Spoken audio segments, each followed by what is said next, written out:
Vatikano irratiko zuzendarioia eta Egoitza Santuko Lombardi bozeramailearen laguna, Ignazio Arregik dio normaltzat hartu behar dela aita santuaren renuntzia.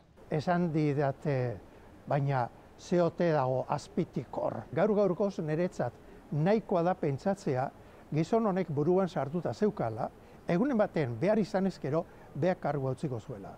Jose Arregi teologoak txalogarria deritzo erabakiari. Ze penagarria izan zen aurreko aita santuak eman zuen espektakuloa egoera hartan urteetan zehar lerdea Espainetatik zeriola.